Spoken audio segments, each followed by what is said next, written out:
जीजी, बापू की तबीयत कैसी है? अब तो ठीक ही लगे। आशु बता रहा था कि शाम तक रिपोर्ट आ जाएगी। आशु? अरे मैं भी ना थारे को तो बताना ही भूल गई। थारे को याद है आशु, अपना घनश्याम काका का छोरा? अठे अस्पताल में डॉक्टर है, वही तो इलाज कर रहे हैं बापू का। ये फोन रखो, तुमसे हमें यहाँ की खबर मिलती रहेगी। हेलो रसाल, तुम फिक्र मत करो, तुम्हारे बापू बिल्कुल ठीक हो जाएंगे। जब ठाकुर रणवीर सिंह खुद तुम्हारे बापू की सेवा में लगे हैं, तुम्हारे बापू को तो ठीक होना ही है। मोमन, तू क्या कर रही है? मैं किचन में आई थी अब पीने का पानी लेने। क्यों मासा? मारे को लगा जैसे तू कुछ काम कर रही हो। ऐसे कैसे हो सकता है मासा? यहाँ इतने नौकर हैं तो भला मैं क्यों काम करूंगी? तू ठीक कह रही है मेरी लाडो, इतने बड़े घर की बींदनी है, थारे को काम करने की क्या जरूरत? क्यों मारे को बलि का बकरा बना रही हो? क्योंकि एक तू ही है जो मारे को अस्पताल से वो खबर दे सके जो मैं सुनना चाहूं। रणबीर और रुक्मी के बीच पनपते हमदर्दी की खबर। हमने बायोप्सी के लिए भेजा है, जब रिपोर्ट्स आ जाएंगे तो पता चल जाएगा। हाँ, लेकिन रिपोर्ट्स नॉर्मल आने पर भी सब कुछ ठीक नहीं होगा। आपको अपना ख्याल रखना पड़ेगा और हाँ, हुक्का तो बिल्कुल बंद करना पड़ेगा। तुम भी कमाल की दोस्त हो रुक्मी, तुम्हारे पति यहाँ आए हुए हैं और तुमने मुझे बताया तक नहीं। कहाँ है वो? मुझे उनसे मिलना है, चलो।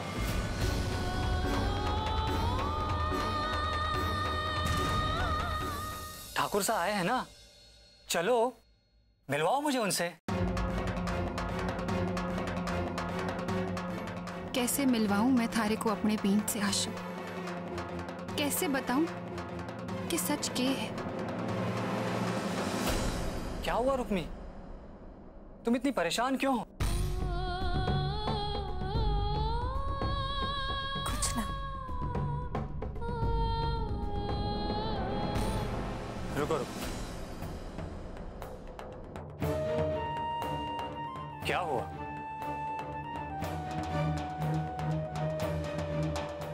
क्या ठाकुर साहब यहाँ नहीं आए, या फिर तुम्हारे और उनके बीच कुछ?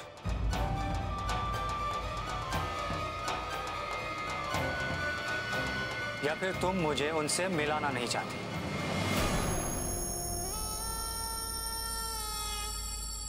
बोलो रुक्मी।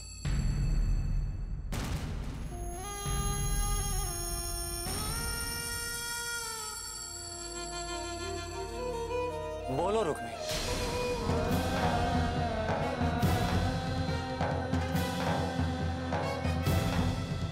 मैंने कहा ना, कुछ भी ना है।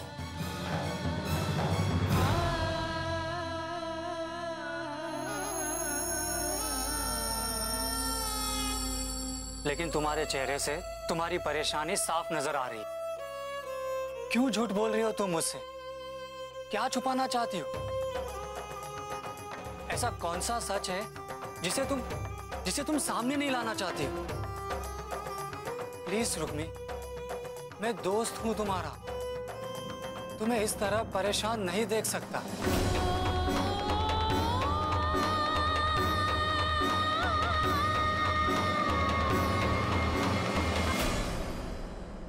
ठीक है, जे तुम सुनना ही चाहो तो सुनो। महारा और रसाल का ब्याह एक ही परिवार में हुआ है। हाँ, तो एक ही परिवार में हुआ ना, एक ही आदमी के साथ तो नहीं। तो फिर तुम इतनी परेशान क्यों दिखाई दे रही?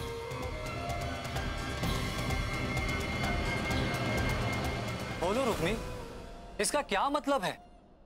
मैंने थारे से कहा ना, मैं जितना सच थारे को बता सकती थी मैंने बता दिया है।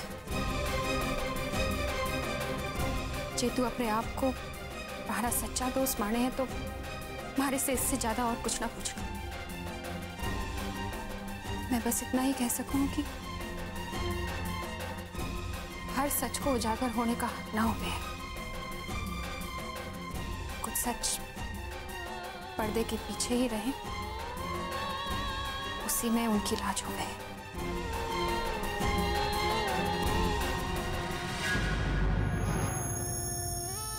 वाह, अठे तो इतनो बारूद दिख रही है कि रुक्मी, रसाल और रणवीर तीनों को जीवन राख किया जा सकेगा, समझियो? यो अस्पताल गांव के पास होता तो मैं काका सा के वास्ते रोज दाल बाटी बनाकर भेजती। नारी तुम्हारे घीसू की इतनी देखभाल कर रही है, यही हमारे ऊपर घणो उपकार है। कैसी बातें कर रहे हो काकी साहब? घीसू कोई पराया थोड़ी है जो आप उपकार की भाषा बोलो हो। आप घर की और घीसू की बिल्कुल चिंता ना करो, बस काका साहब का ध्यान रखो। पधारो भाई साहब। अब काकी साहब मैं चालू हूँ। काका साहब आप अपना ध्यान रखना।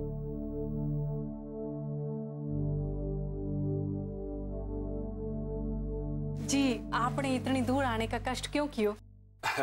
वो आप सबरी बहुत चिंता हो रही थी।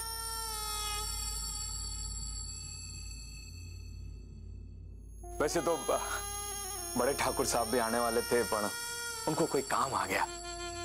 आप तो जानो हवेली में बड़े ठाकुर साहब की बहुत सारी जिम्मेदारियां हैं। नाना भाई साहब, आप पधारे, यही बहुत है। वो जीजी ने भेजी है मैंने। जीजी को बहुत चिंता हो रही थी आप सबकी। बड़ो नरम काल जो है जीजी को। वो रणवीर ठाकुर साहब आए थे, दिखाई नहीं दे रहा है, कट्ठे गया? जी वो अभी अभी नीचे गए हैं। वो कुछ डॉक्टर साहब से बात करके हवेली जाने वाले थे। छोटे ठाकुर साहब का घणो सहारा हुआ है, वरना पता नहीं क्या हो जाता। जिम्मेदारी खूब समझे रणवीर ठाकुर साहब। कोई बात नहीं, सब ठीक हो जाएगा। अब मैं चालूं, रणवीर ठाकुर साहब के साथ वापस हवेली जाने का सहारा मिल जाएगा। जी।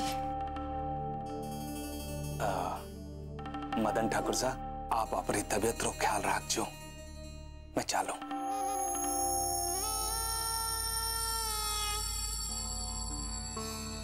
इतने भी बुरे ना है हवेली वाले जितना आप सोचते हो जी। अरे बड़े ठाकुर साहब ना आ सके तो उन्होंने सुमेर साहब को भेज दियो, और सुमेर साहब भी पिछला सब कुछ भुलाकर यहाँ आ गए।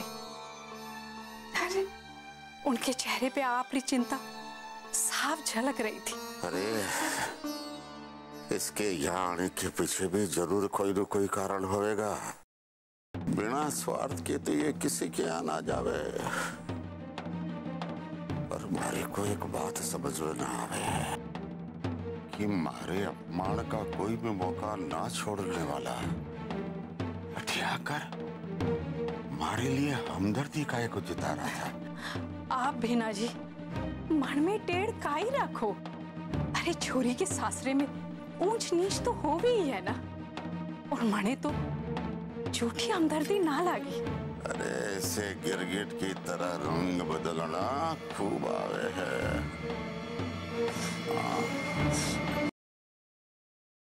अरे रणवीर, रणवीर! अरे मामा साहब, आप यहाँ? वो जीजी बहुत परेशान थी, इसलिए मारे को खुद मदन सिंह जी की तबीयत पूछने के लिए भेजा। इसलिए मैं यहाँ आया हूँ। भांजे, यहाँ सब ठीक तो है ना? अरे नहीं मामा साहब, अब पहले से सब ठीक है। हाँ, मैं मदन सिंह जी से मिल के आ रहा हूँ। बहुत कमजोर दिखाई दे रहे थे बेचारे, और क्या करें, भगवान सब ठीक करेगा। भांजे, आप हवेली जा रहे हो? जी। मैं भी चलूं आपके साथ? हाँ चलिए। बहुत थके हुए दिखाई दे रहे हो। ऐसी कोई बात नहीं है मामा साहब, बस ये हॉस्पिटल वगैरह में वो थकान तो होनी है। मदन सिंह की तबीयत की चिंता, और इधर रुक्मी भी।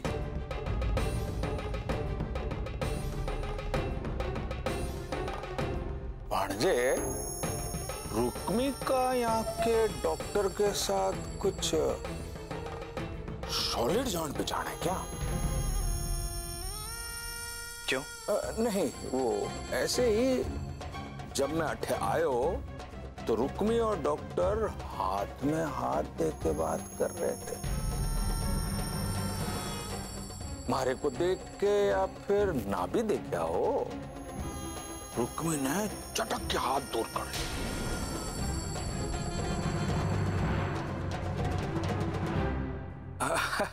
अब भाणजे मारे को ये तो पता नहीं कि वो कहीं बात कर रहे थे, मैं तो बहुत दूर था। पर जो भी कह रहे थे वो शायद ठीक नहीं था रणवीर। मामा साहब, इस वक्त हमें ये सारी बातें करके टाइम वेस्ट नहीं करना है। आपको घर चलना है तो प्लीज चलिए।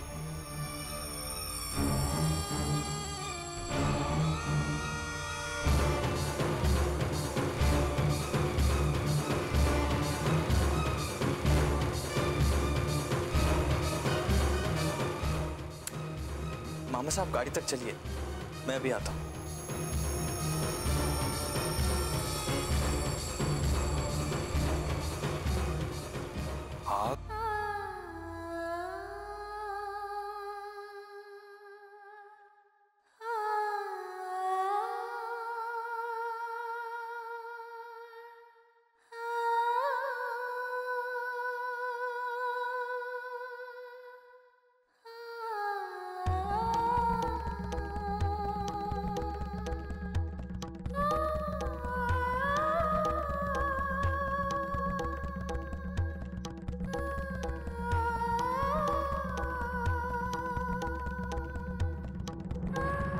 मुझसे नाराज हो?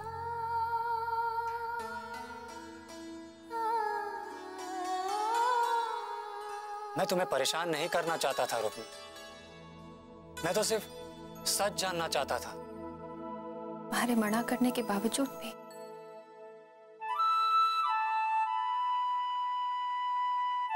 हाँ, पता नहीं क्यों मुझे ऐसा लग रहा है कि तुम बहुत परेशान हो और मैं चाहता हूं कि तुम अपना दुख मुझसे बांटो। बांटने से दुख हल्का होता है रुक्मी। हमारा दुख हमारे वास्ते बोझ नहीं है आशु, जो किसी के साथ बांटकर कम करो। तुम बिल्कुल भी नहीं बदली ना रुक्मी, वही त्याग और बलिदान की मूर्ति। कब तक रुक्मी, और क्यों?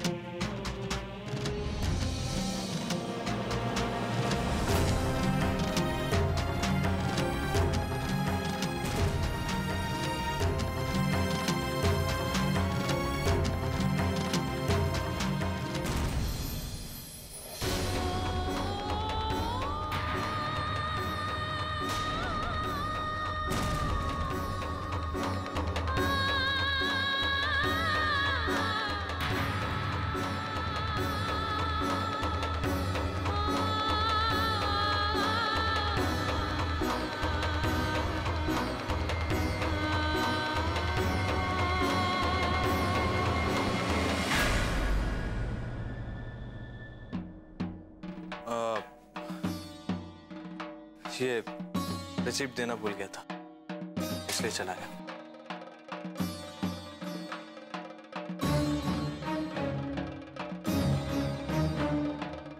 Thank you doctor for all your help. Thanks किस लिए? एक डॉक्टर होने के नाते ये तो मेरा फर्ज है।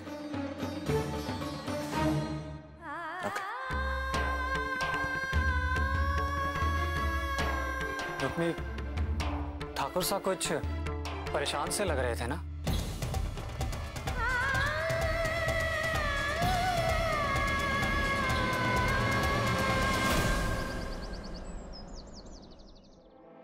रणवीर को तो पता ही नहीं चला कि कब मैं पीछे खड़े होकर सारा तमाशा देखकर आ गया। रुक्मी को उस डॉक्टर का हाथ पकड़े देखकर रणवीर के चेहरे का रंग ही उड़ गया। जी जी ये तो बहुत चौकी खबर सुनाई, लेकिन तारे को पूरा यकीन है ना कि रणबीर को खबर ना लगी कि... अरे जीजी, जिस भरोसे से आपने मुझे अस्पताल भेजो तो बस वही भरोसा रखो। जानू, लेकिन दूध का जला तो छाछ भी फूंक फूंक कर पीवे। और जीजी, दूध का जला कभी कभी जलाना भी सीख जावे। आप तो बढ़िया सीख गए हो। हमारी तरह आपको भी अंदाजा होने लगा है कि तेल कब और कितना डालना चाहिए कि आग भड़क जावे। इसीलिए तो मारे को अस्पताल भेजने की सूझी जीजी है। सुमेर, ये तो एक माँ की ममता है जो अपने बेटे को राजा बना हुआ देखना चाहती है। जीजी, वो दिन दूर नहीं है जब आपका सपना पूरा हो जाएगा। थारे मुंह में घी शक्कर। जिस सपने ने मारे को इतना सोचने की सूझबूझ दी है, उस सपने को पूरा करने के लिए मैं इस हथियार को कैसे इस्तेमाल करती हूँ,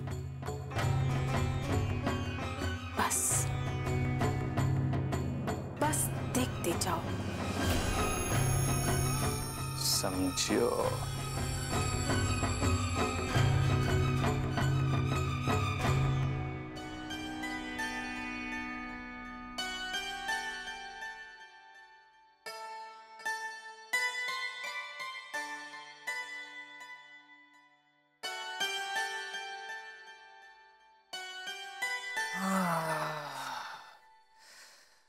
ऑफिस में आदमी दिन रात काम कर सकता है, पर ये हॉस्पिटल में 2-4 घंटे बुरी तरह थका देते हैं। ठाकुर साहब, आप मिले उससे? किससे? आशु से। और किससे? तुम्हारा मतलब है डॉक्टर राठौड़? डॉक्टर राठौड़? कितना अजीब लागे सुन के, जब आपने उसे डॉक्टर राठौड़ का। हमारे वास्ते तो वो आशु ही है। कैसा है वो? लंबा गोरा, गांव के सारे छोरों में से सबसे फुटरा आशु ही दिखता था।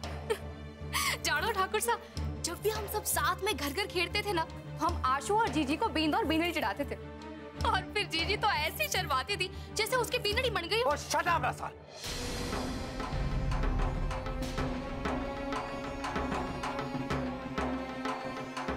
मैं यहाँ तुमसे कह रहा हूँ कि मैं थक गया और तुम की बोले जा रही हो। अरे याद है ना मैं हॉस्पिटल क्यों गया था? क्योंकि तुम्हारे बापू वहां बीमार पड़े हैं। उनकी तबीयत के बारे में पूछने की बजाय तुम एक बार पूछा कैसे हैं वो, हॉस्पिटल से कब डिस्चार्ज हो रहे हैं, पता नहीं किस धुन में हो आज। ऐसे बिहेव कर रही हो। सुबह से वहां हॉस्पिटल में भागदौड़ कर रहा हूं, ये तो पूछने से नहीं कि मैंने वहां खाना खाया या नहीं खाया। पता नहीं क्या क्या बोल रही हो। अब तो ऐसा लग रहा है एक गिलास पानी भी तुमसे मांग कर पीना पड़ेगा।